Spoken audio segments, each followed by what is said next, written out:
फरमाया अल फमु वल फर्ज, एक मुंह, एक जबान और दूसरी शर्मगाह यानी जिनाकारी।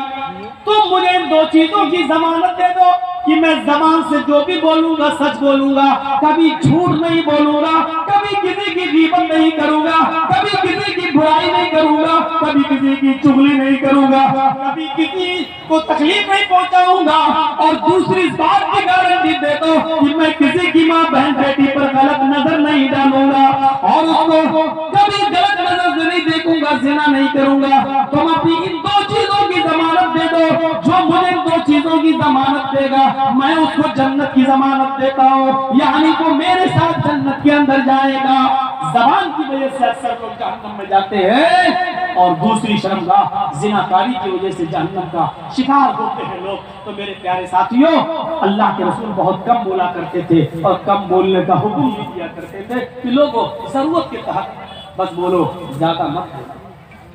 बहुभाषिता, मुस्तकबिल की बातें बताएंगे, इसमें कोई शक नहीं कि अल्लाह के नबी ने भविष्य की बहुत सी बातें बताई, मुस्तकबिल की बहुत सी बातें बताई। कुर्बे क़यामत ऐसा होगा, ऐसा होगा, ऐसा होगा, लेकिन आपने अपनी तरफ से कुछ नहीं बताया। मा यंतिकु अनिल हवा इन हुवा इल्ला वह्युन यूहा, मेरे नबी अपनी तरफ से कुछ नहीं बोलते, वो जो कुछ भी बोलते हैं अल्लाह रब्बुल आलमीन की तरफ से वही क्या जाने की बात। लेकिन मुस्तकबिल की बातें बताई, ये बात ठीक नहीं। देखिए अल्लाह के नबी ने 1400 साल पहले फ्यूचर की ये बात बताई थी जो आज हर बाहर साबित हो रही है। निसाउन कासियातुन आरियातुन मुमीलातुन व माइलात। एक ऐसा जमाना आ जाएगा, एक ऐसा जमाना आ जाएगा कि तुम देखोगे लोगों को, तुम देखोगे औरतों को, तुम देखोगे लेडीज को, तुम देखोगे ख्वातीन को, तुम औरतों को देखोगे कासियात, देखने में तो वो कपड़े पहने हुए दिखाई देंगी, बजाय उनके जिस्म पर कपड़ा होगा। आरियात, लेकिन हकीकत में वो बरहना होंगी, हकीकत में वो नंगी होंगी। कपड़ा तो पहनेंगी लेकिन कपड़ा पहनने के बावजूद वो नंगी होंगी, वो बरहना होंगी। आज उनके कपड़े देख लो, छोड़िए शादियों का हाल, जलसे में आने वालियों को देख लो। ईद और बकरीद के दिन औरतों के पहनावे देख लो और अपनी जवान बच्चियों को देख लो जिनकी उम्र 10 साल से बड़ी है। याद रखिएगा 10 साल से बड़ी लड़की के ऊपर पर्दा फर्ज हो जाता है। 10 साल से बड़ी लड़की का फिर सर का एक बाल भी किसी गैर मर्द को नहीं दिखना चाहिए। हमारी नजरों में बहुत मामूली बात, छोटी है। अल्लाह के रसूल ने फरमाया था जब तुम्हारा बेटा 7 साल का हो तो उसको नमाज का हुक्म दो और 10 साल का हो तो नमाज के लिए जबरदस्ती करो, ना पढ़े तो उसको मारो पीटो। 10 साल के बाद कुरान और हदीस के सारे अहकाम नाफिज हो जाते।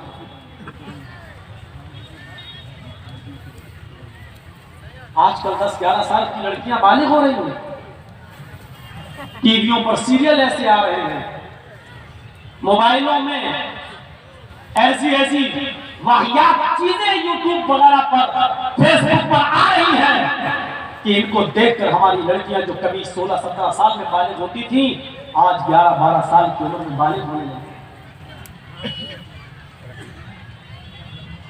कुर्बानियत फैल चुकी है, शर्म हया ताक पर रखी जा चुकी है। वरना तसव्वुर कीजिए एक कपड़ा जो जिस्म से चिपका हो, आपके पैरों से चिपका हुआ हो और वो कपड़ा आपके घुटने और रान से होते हुए आपकी कमर तक आए, जिसको आप लेगी कहें, और इसके ऊपर एक कुर्ती पहन ली जाए और इस तरीके से मार्केट में बाजार में शॉपिंग की जाए, ऐसी औरत को आपकी नजर में फैशन परस्त कहा जा सकता है, लेकिन मोहम्मद रसूलुल्लाह की नजर में ये लड़की, ये औरत नंगी है, नंगी है, नंगी है। ये कपड़े भैया, जिसको जाना हो जल्दी जाओ यहां से, और जिसको उठना हो भी उठ जाओ। नंगी मैंने नहीं कहा। पूछो इन उलमा से आरियात का मतलब क्या होता है। कासियात कपड़े पहनेंगी, आरियात लेकिन नंगी होंगी। हेलो, ऐसी औरतों के बारे में कहा है नंगी होंगी।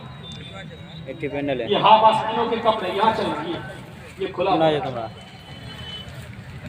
साड़ियाँ चल रही तो ऐसी यहाँ तक का ब्लाउज पहने हुए हैं, ये खुला है, पेट खुला हुआ है। ऐसा ही है। और जो चंद बुरके चल भी रहे हैं बिहार बंगाल में, पहले तो चलते नहीं थे, तो अब बुरकों में भी डिजाइन चलने लगी है। कड़े हुए बुरके, डिजाइनदार बुरके। अब एक बात बताइए, बुरके को आप एक तो डिजाइनदार बना रहे हैं, और दूसरा जब औरत या लड़की जब बुरका ओढ़ती है तो सीने पर फूल बनाती है। ये बताइए यहाँ फूल बनाने की क्या जरूरत थी? जब वो पहनती है तो फूल सीने पर, और वो लड़की ने ये बुर्का खरीदा क्यों? इसका मतलब क्या है कि वो भी इसलिए खरीद रही है ताकि मेरे फूलों पर नजर।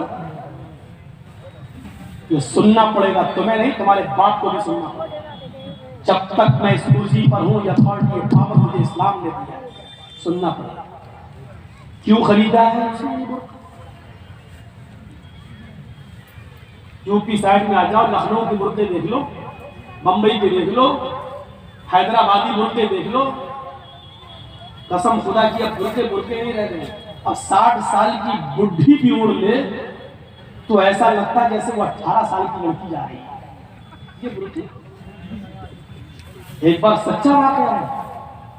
60, 65, 70 साल की बुढ़िया ऐसे ही बुर्का ओढ़ के चेहरा छुपा के जा रही थी धीरे धीरे। एक बुढ़ी क्यों धीरे धीरे चल रही थी, तो एक लड़का उसका पीछा करने लगा। 20-22 साल का लड़का उस बुढ़ी का पीछा करने लगा, क्योंकि वो सोचने लगा बुर्का इतना खूबसूरत है तो बुर्के के अंदर कितना खूबसूरत माल होगा, बुर्के वाली कैसी होगी, उसका पीछा करने लगा। बुढ़िया धीरे धीरे चल रही, लड़का समझ रहा मुझे लिफ्ट दे रही है, मेरी वजह से धीरे धीरे चल रही, जबकि वो अपनी कमजोरी की वजह से धीरे धीरे चल रही। बुढ़िया समझ गई कि लड़का मेरा पीछा कर रहा है, तो थोड़ी दूर चलने के बाद उसने अपना नकाब खोला और अपनी तुतलाती जबान में बोली, बेटा। लड़के का तो मूड खराब हो गया, अब वक्त मेरा तो काम नहीं गड़बड़ हो गया। बेटा तू मेरा पीछा क्यों कर रहा है, मैं तो तेरी अम्मा की उम्र की हूँ। लड़के को भी गुस्सा आ गया, मैं अपने लिए नहीं अपने अब्बा के लिए ढूंढ रहा हूँ। अब 60, 65, 70 साल की बुढ़ियों को ऐसे खूबसूरत बुर्के पहनने की क्या जरूरत? बुर्कों का मकसद जो कभी था पर्दा, लेकिन आज उनका मकसद भी वो नहीं है। अल्लाह के नबी के जमाने में एक सहाबी अल्लाह के नबी के पास आती हैं, मुस्नद अहमद की सही रिवायत, जिनकी चादर कपड़े से टखने से नीचे, चप्पल से नीचे जमीन की मिट्टी उड़ाती हुई आती और कहती, अल्लाह के रसूल मैं इस चादर को ओढ़कर नमाज पढ़ने जाती हूँ। आपने कहा चादर इतनी नीची होनी चाहिए। उसने कहा अल्लाह के नबी कभी कभी जमीन पर पेशाब व पायखाना पड़ा होता है, गंदगी पड़ी होती है, तो क्या मैं थोड़ी सी ऊपर करके पायखाना गंदगी को क्रॉस करके आगे निकल जाऊं? आपने कहा नहीं, दाएं से निकल जा, बाएं से निकल जा। कहने लगे दाएं भी मर्द बैठे होते हैं, बाएं भी मर्द बैठे होते हैं, मुझे उसी गंदगी के ऊपर से निकलना है। अल्लाह के रसूल इजाजत दे दीजिए, मैं थोड़ा सा ऊपर कर लूंगा, उसके बाद नीचे कर लूंगा। जब गंदगी को क्रॉस कर लूंगी तो चादर में नीचे कर लूंगी। अल्लाह के नबी कहते हैं अगर मर्द दाएं बैठे हैं, बाएं बैठे हैं, तो तू उसी गंदगी के ऊपर से निकल जा। कहने लगी अल्लाह के रसूल को गंदगी मेरी चादर में लग जाएगी, आप मुझे ऊपर उठाने की इजाजत नहीं दे रहे हैं, टखने से ऊपर, चप्पल से ऊपर चादर उठाने की इजाजत क्यों नहीं दे देते? आपने कहा नहीं, चादर उठाने की इजाजत, चप्पल से भी ऊपर चादर उठाने की इजाजत नहीं दूंगा। कहा अल्लाह के रसूल फिर उस चादर में पेशाब और पायखाना लग जाएगा। आपने कहा लग जाने दे। कहने लगी अल्लाह के रसूल उसी चादर को तो ओढ़कर मैं नमाज पढ़ती हूँ मस्जिद में, जब ऊपर औरतों का लगे इंतजाम होता है या पर्दे में औरतों का इंतजाम होता है, तो मैं इसी चादर को ओढ़े ओढ़े नमाज पढ़ती हूँ। आपने कहा उसी चादर को ओढ़ कर नमाज पढ़ ले। कहने लगी उसमें पेशाब और पायखाना लग जाएगा, क्या उसी चादर को ओढ़ कर नमाज पढ़ लूं? आपने फरमाया हाँ। आए औरत, जब पेशाब और पायखाना तेरी चादर में लगेगा, जब तू आगे बढ़ेगी तो तेरी चादर जमीन पर पड़ी हुई मिट्टी से रगड़ खाएगी, क्योंकि तेरी चादर नीचे है। जब पेशाब और पायखाना उसमें भर जाएगा, जब तू आगे बढ़ेगी तो जमीन पर पड़ी हुई मिट्टी पर तेरी चादर रगड़ खाएगी, और जमीन पर पड़ी हुई मिट्टी से रगड़ने की वजह से जमीन की पाक मिट्टी तेरी चादर को पाक कर देगी। लेकिन तुझे चादर उठाने की इजाजत नहीं, उसी चादर में तू नमाज पढ़ ले। गंदगी लगती है तो लग जाने दे, आगे बढ़ेगी तो जमीन पर पड़ी हुई पाक मिट्टी तेरी चादर को पाक कर देगी। मेरे भाइयों, पेशाब और पायखाना देखकर भी अल्लाह के रसूल ने औरत को चादर उठाने की इजाजत नहीं दी। मेरी बहनों, तुम्हारे दिल कैसे गंवारा कर लेते हैं। जलसों में भी चूड़ियां खरीदने के लिए, बैलून खरीदने के लिए, जलेबियां खरीदने के लिए तुम किस तरीके से लेडीज पंडाल से निकलकर तुम बाजारों में घूम लेती हो? शर्म आनी चाहिए। तुम्हारे कलेजे और तुम्हारे दिल कैसे गंवारा कर लेते हैं कि लड़के और लड़कियां एक जगह शॉपिंग करें, दुकानदारी करें, खरीदारी करें। ये तुम्हारे कलेजे, तुम्हारे ज़मीर कैसे गंवारा कर लेते हैं। जबकि अल्लाह के नबी फरमाते हैं, ला यखलुअन्ना रजुलुन बिइम्रातिन इल्ला कान सालिसुहुमा शैतान। कोई मर्द किसी औरत से तन्हाई में न मिले, कोई मर्द किसी औरत से अकेले में न मिले कि उसमें तीसरा शैतान होता है, उसमें तीसरा बहकाने वाला शैतान होता है। मेरे भाइयों, इस्लाम का कानून यही है, इस्लाम का निजाम यही है।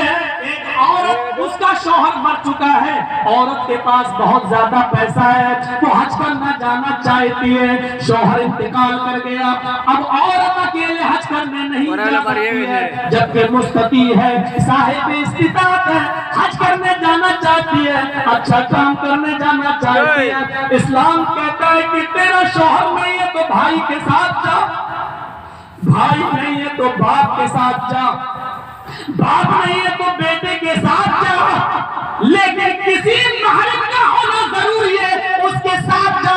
चीज कर औरत कहती है कोई नहीं है, मेरे पास दौलत है। अल्लाह के नबी कहते हैं फिर दौलत संभाल कर अपने पास रख। अगर तेरा भाई नहीं है, बेटा नहीं है, शौहर नहीं है, बाप नहीं है, कोई महरम नहीं है, तो तू अकेले हज करने नहीं जा सकती है। नहीं, आए अल्लाह के नबी, मेरा पड़ोस में बड़ा अच्छा नेक हाजी नमाजी नेक आदमी रहता है, मैं इसको भाई बना लेती हूँ, चली जाओ।